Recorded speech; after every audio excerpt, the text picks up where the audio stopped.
Assalamualaikum, selamat pagi, salam sejahtera untuk kita semua. Saudara, pecinta masa depan negeri. Kemarin PPATK, Pusat Pelaporan dan Analisis Transaksi Keuangan, kerjasama dengan KPU sama Bawaslu. Tujuannya adalah bagaimana Pilkada 2020 bebas dari ancaman politik uang, bebas dari uang-uang yang tidak jelas. Nah, ini hal yang menarik. Sebuah proses demokrasi yang ditunggu-tunggu oleh rakyat karena lembaga negara terlibat secara langsung.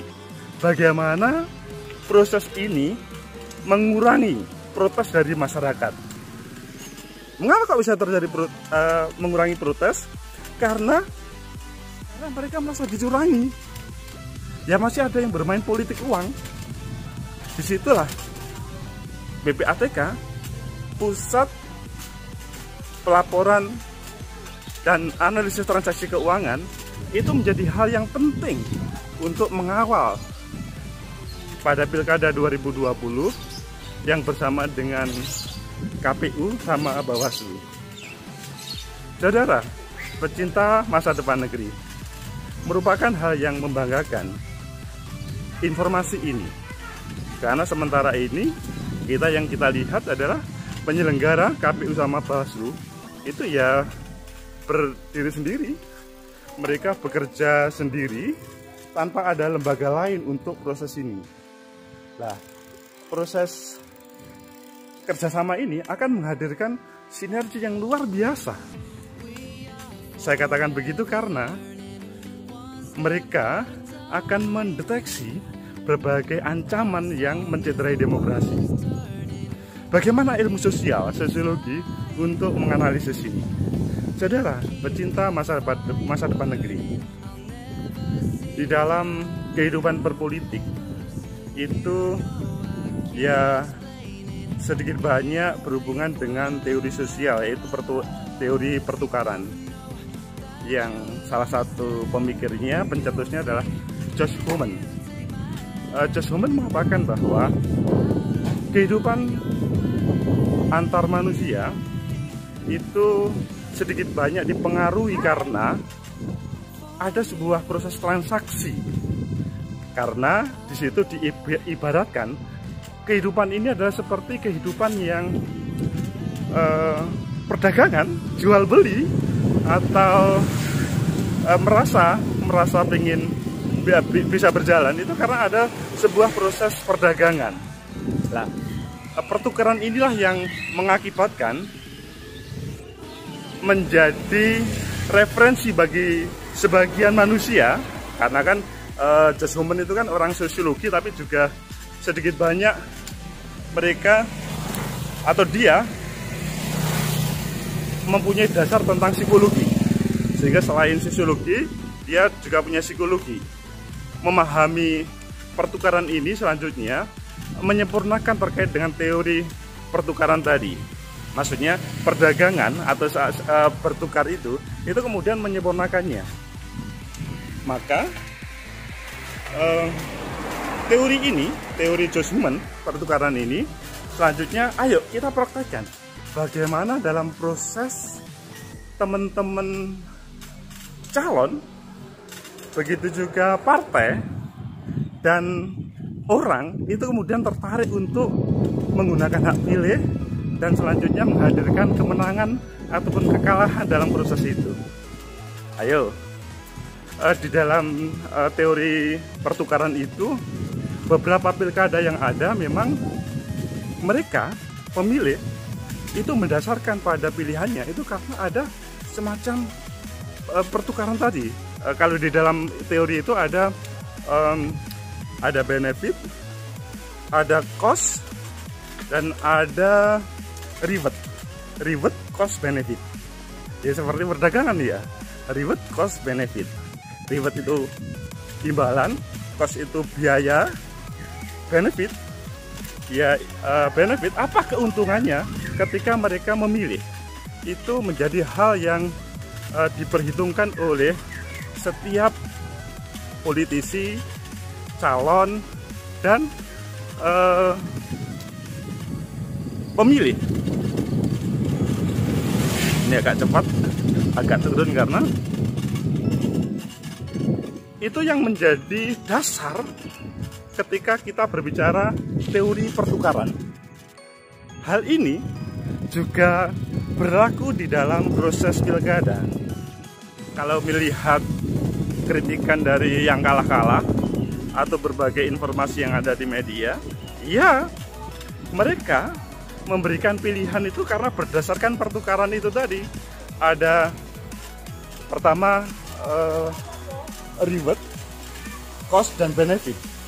Jadi apa yang mereka lakukan itu karena ada semacam apa yang bisa diimbalkan ke saya, berapa biayanya kalau di dalam teman-teman calon atau teman-teman politisi, dan kemudian apa yang menjadi apa itu namanya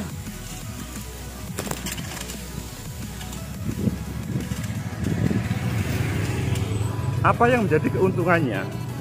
Itulah yang menjadi pertimbangan bagi seseorang dalam melaksanakan proses politik.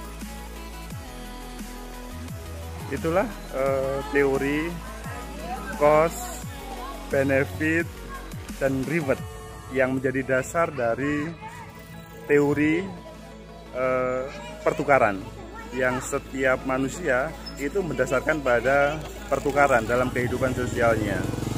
Jadi kalau melihat dari itu semuanya, maka ya semuanya berdasarkan dari pertukaran.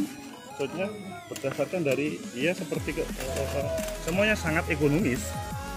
Ya kelihatannya nggak masuk akal ya kalau kehidupan itu didasarkan pada semuanya harus berdasarkan seperti pertukaran, monggo, seperti pertukaran itu. Tapi itu realitasnya, dan ini menjadi sebuah teori yang sudah menjadi referensi bagi ilmu sosial atau sosiologi. Apa sih yang menjadi reward, harus seberapa besar cost-nya, dan apa yang menjadi benefit. Itu ya dasar-dasar dari sosiologi atau dari ilmu sosial, atau dasar dari teori pertukaran yang menjadi pisau analisa dari kerjasama PPATK, KPU, sama Bawaslu ini.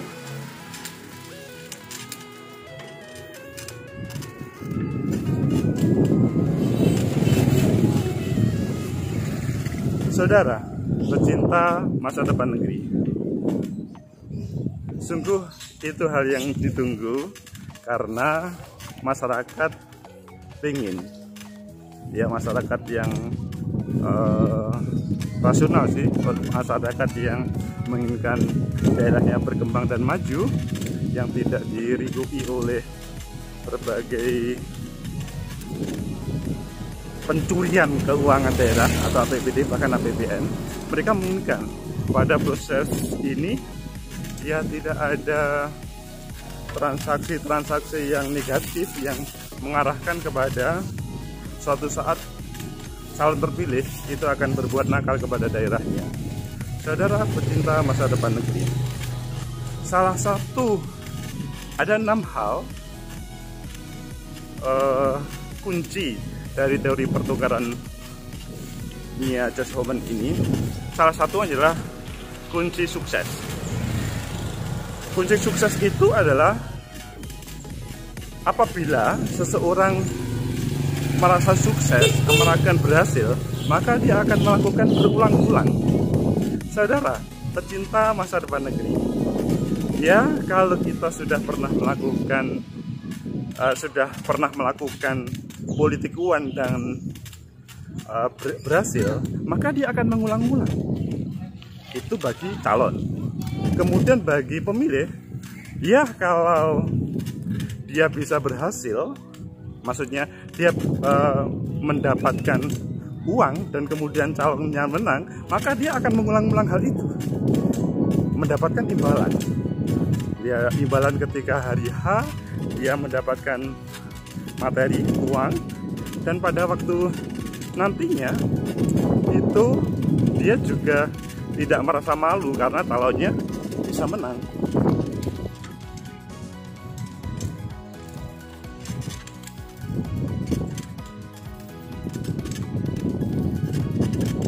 Dan pada waktu proses pembangunan mereka dilibatkan, itu yang menyenangkan bagi mereka. Saudara, pecinta masa depan negeri, teori pertukaran ini coba kita kupas untuk menganalisa terkait dengan tindakan dalam bahasa regulasi Undang-Undang Nomor 10 Tahun 2016. Ini adalah hal yang dilarang. Yang pasti setiap orang itu tidak menginginkan kepala daerah yang terpilih atau yang mengemban amanah itu korup. Tidak ingin daerahnya itu keuangannya dihabiskan oleh orang-orang yang tidak bertanggung jawab. Dan mereka menginginkan bahwa pembangunan yang ada di daerah itu berjalan dengan baik. Saudara, melihat mendasarkan pada keinginan yang baik itu, maka bagaimanapun perilaku itu adalah perilaku yang tidak benar. Apakah teorinya salah? Jadi teori itu bukan pada titik bisa disalahkan, tapi menilai mengapa sih pada waktu pilkada, pada waktu kepala daerah terpilih dan memimpin itu kok sering korupsi. Mengapa sih?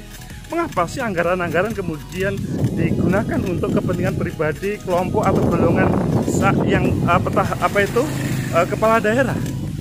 Dan mengapa jalan-jalan rusak?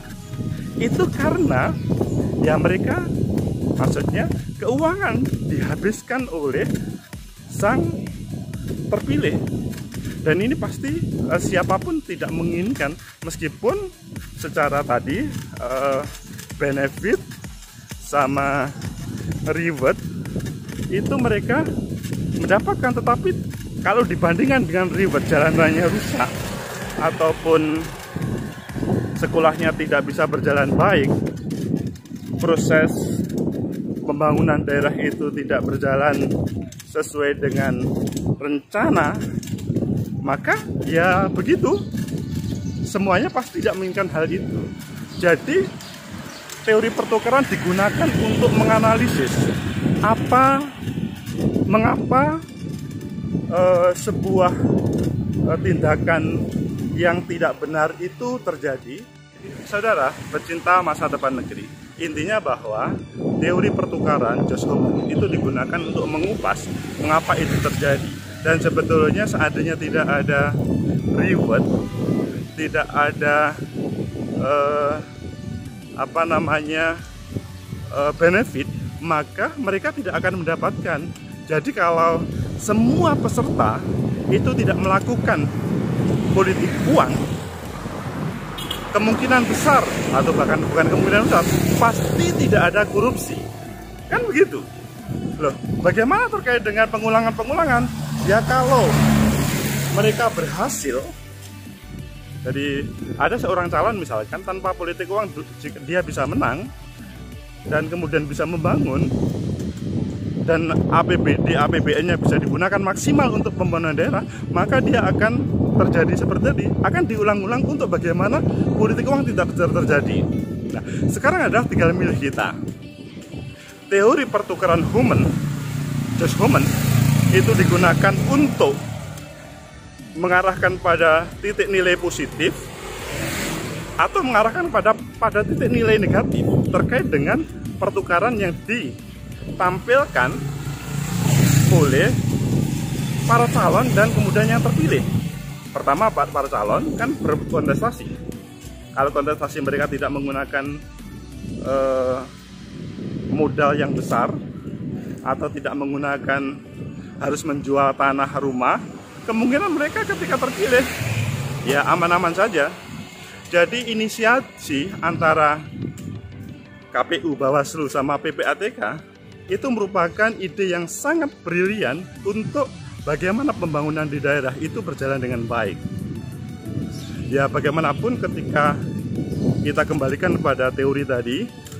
Pertama, terkait dengan apa yang menjadi reward, apa yang menjadi cost dan benefit, maka memang itu tergantung pada kita akan menjadikan hal ini menjadi data titik positif atau negatif terkait dengan perilaku yang dilakukan oleh para calon dan para pemilih. Jadi setting kita, desain pilkada kita tergantung kita. Kalau misalkan ini berhasil, PPATK, KPU, Bawaslu ini berhasil memastikan tidak ada uang-uang yang membahayakan dalam proses pilkada ini, kemungkinan besar nanti pada waktu mereka terpilih dan memimpin negeri itu aman-aman saja. Jadi tidak ada yang membahayakan terkait dengan penggunaan anggaran daerah, karena yaitu mereka tidak merasa bahwa menggunakan terkait dengan keuangan daerah tersebut. Mereka hanya sebatas menjalankan apa yang